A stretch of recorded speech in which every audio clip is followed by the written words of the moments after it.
Hello. Good morning, good afternoon, good evening, depending on your time zone. Welcome to my channel. My name is Ogbanje Joseph.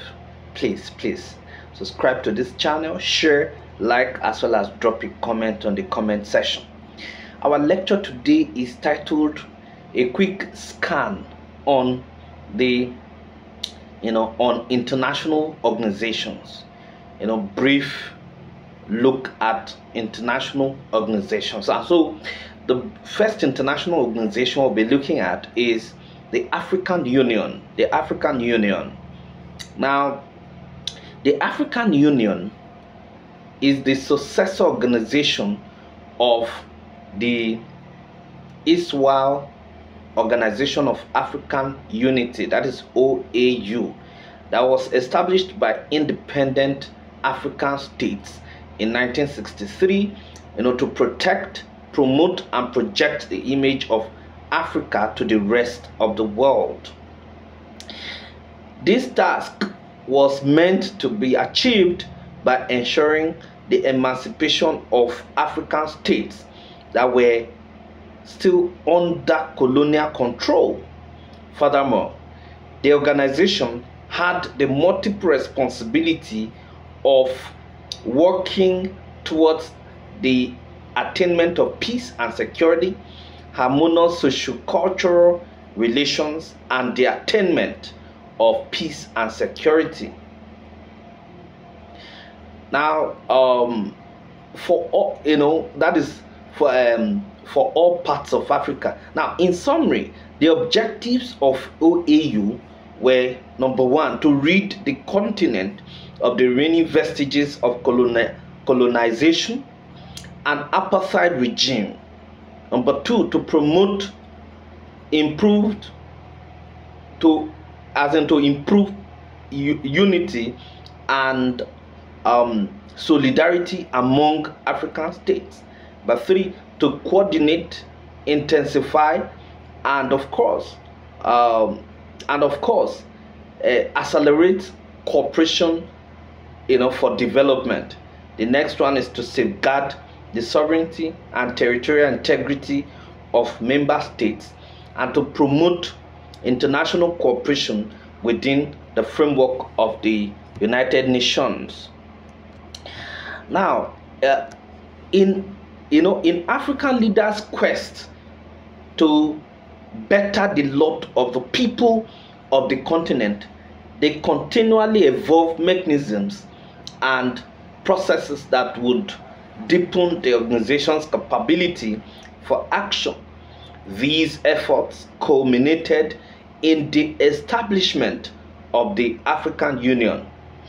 In the final analysis, the process of enhancing and expediting action on economic, political, and social cultural integration and development of the continent was realized through the 4 summits that led to the establishment of the African Union in 2002. And these are: number one, the set extraordinary section in 1999 decided to establish an African Union. Number two, the Lomé Summit of 2000 adopted the Constitutive Act of the Union. Number three, the Lusaka Summit of 2001 drew the roadmap for the implementation of the AU.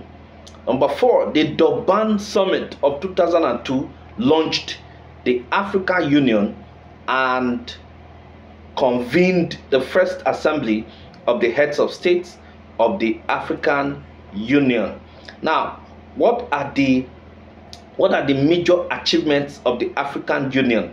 Number one is peace and security in the continent. Number two is political stability and promotion of democratic governance. Then number three is establishment of ADB, that is African Development Bank. Number four is the peacekeeping operations within the continent. Number five is establishment of NEPAD. Now let us look at some of the challenges that are still facing the AU. Number one is lack of strong financial base. Number two is lack of adherence to democratic principles by some sit-tight leaders.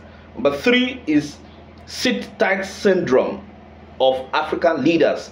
Number four, no standing army. Okay, and then number five, member countries are still ravaged by social problems like poverty, illiteracy, unemployment, and all of that. Okay, so these are some of the major drawbacks for the African Union. Now let us look at the second international organization that we'll be looking at is the European Union, the EU. Now the EU is an evolving international association of interdependent states that focuses on the economic, political, and socio-cultural integration of the European continent. Presently, the Union is composed of 27 members, and then the origin of the EU is traceable to the post-Second World War era, aimed specifically at fostering economic cooperation,